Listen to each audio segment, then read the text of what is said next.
चाहे हमें वस्त्राभूषण आदि खूब श्री वैभव संपत्ति मिल जाए और चाहे हमारे अंग भंग हो जाएं, सब संपत्ति नष्ट हो जाए, निंदा संस्तव कोटि भी, चाहे कोई हमारी बड़ाई करे कि भाई बहुत कृपा पात्र हैं, भगवान का भजन करते हैं, और चाहे कोटि निंदा, कोई करोड़ों प्रकार से हमारी निंदा करे, बहु विभूत्यंत दैन्यादि भी, चाहे बड़ी विभूतियां एकत्रित हो जाएं या बिल्कुल सब नष्ट हो जाए, तो भी हम अपने प्रभु की भक्ति छोड़ने वाले नहीं। ऐसा धैर्यवान परमार्थ पे चल सकता है।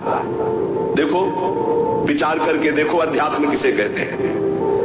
नाटक को अध्यात्म नहीं कहते, पाखंड दंभ को अध्यात्म नहीं कहते। ये अध्यात्म बड़ो ही कठिन है, भजन ढिग ढरिगो। ये शूरवीर का कार्य है कि कदम आगे बढ़ेगा चाहे जितना अस्त्र संचालन हो। जीवन नेव मृतो यथान विकृतिम प्राप्ता कथनचित क्वचित, जीवित रहूं या मर जाऊं, कदम पीछे नहीं हटेंगे। ये उन बहादुरों का मार्ग है परमार्थ, कायरों का मार्ग नहीं कि काम क्रोध मारा थप्पड़ और फैल के गिर गए, कंठी अलग माला अलग तिलक अलग। ये उनका कार्य नहीं है, उन शूरवीरों का कार्य है। आगे की पंक्ति में जीवन नेव मृतो यथा न विकृतिम, जीवित रहूं या मर जाऊं इसकी कोई परवाह न विकृतिम, अपनी भक्ति में विकृति नहीं आने दूंगा, अपने भगवत मार्ग में मैं कभी कमी नहीं आने दूंगा। नियम लो, यह है भक्ति का स्वरूप। तब अजित भगवान को जीता जाता है।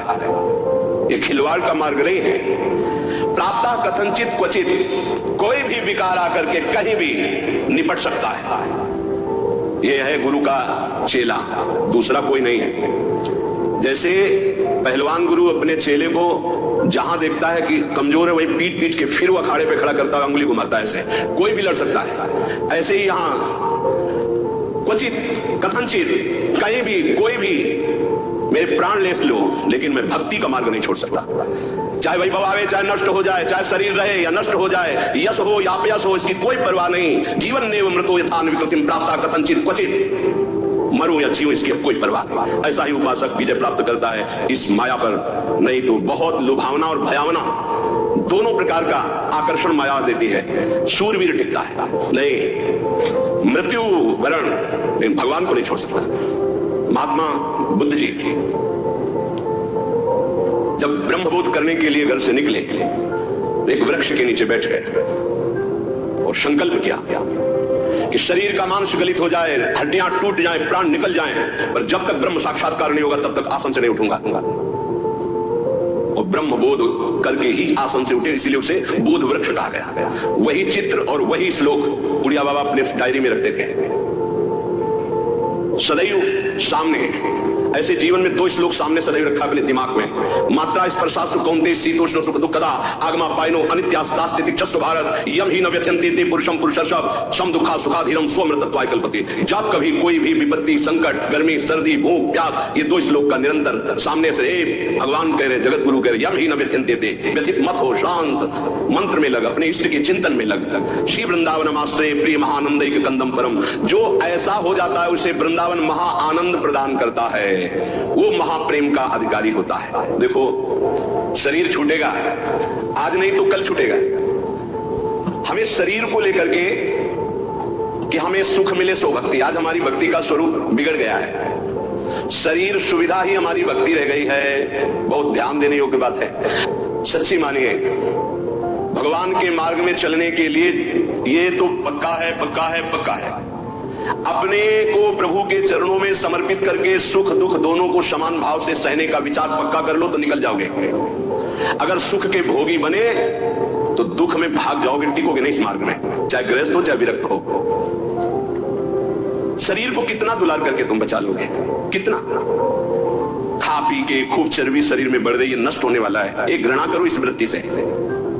अच्छे अच्छे पदार्थ खा खा कर शरीर को मोटा कर रहे, अपने आप को उठने बैठने लायक नहीं रह रहा शरीर। कहो व्यायाम करो, प्राणायाम करो, शरीर को कसो, शरीर स्वस्थ, चित्त स्वस्थ, साधन संयम परायण, अभी आनंद आ जाए।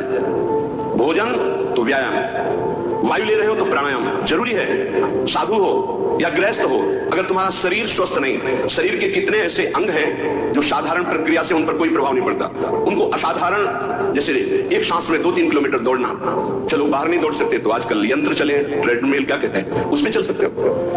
आप 48 मिनट प्रत्येक साधक को चाहिए कि पद्मासन या सिद्धासन में बैठे। 48 मिनट, ये बहुत छोटी बात है। 6-6 घंटे आसनों पे बैठने का अभ्यास किया जाता है। भीषण सर्दी में पसीना, केवल एक लंगोटी लगाए गंगा किनारे बैठे मार के नीचे बिछी हुई, उसी का आसन उसी का चला। 6-6 घंटे खुले में से पसीना से लथपथ शरीर हो जाता है।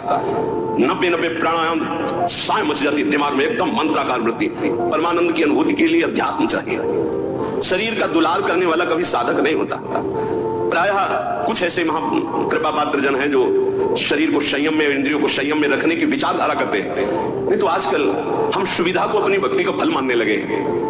सही, हम आपसे हृदय की बात कहते, भले बुरा लगे। ये सुविधा भगवान की प्राप्ति में बड़ी दुविधा है। जब तक भगवत प्राप्ति न हो जाए तब तक सुविधा का भोग न करें। हम धन्य घड़ी वो मानते हैं जब हमारा जीवन असुविधा में व्यतीत हुआ है। 20 वर्ष हम धन्यवाद प्रभु को करते हैं कि वो समय हमको दिया जो हम जानते नहीं थे कि वही सुख का साधन है, वही सुख का साधन है। हम नहीं समझ पाए थे, हम उसे समझ रहे थे, हमारी कसौटी कसी जा रही। लेकिन आज हमको समझ में आता है कि हमारा वरदान का समय वो था। असुविधा साधक को ऊंचाई पर चढ़ाती है और सुविधा साधक को रोक देती है। ये पकड़ लेना। जिसकी वृत्ति भगवदाकार हो गई, महलों में रह चाहे झोपड़ी में, कोई फर्क नहीं पड़ता। लेकिन ये स्थिति प्राप्त करने के लिए असुविधा चाहिए, तो उतना ही सुविधा का भोग करे, शरीर के दुलार में न पसे मान लिया जाए। नहीं तो आध्यात्मिक ऊंचाई पर चढ़ना कठिन हो जाता है।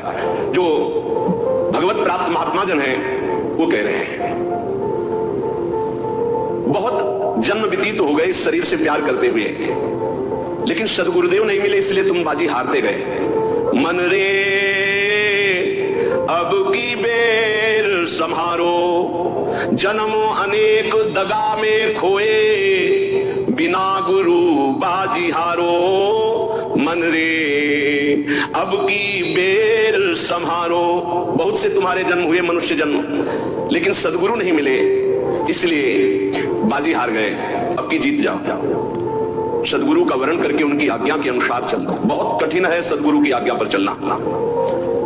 हमारा मन अहंकार से प्रेरित होकर मनमानी आचरण करने के लिए बहुत राजी होता है, लेकिन गुरुमानी होकर मन को मारकर गुरु आज्ञा में रहना ये किसी विशेष भाग्यशाली उपासक के भाव होते हैं।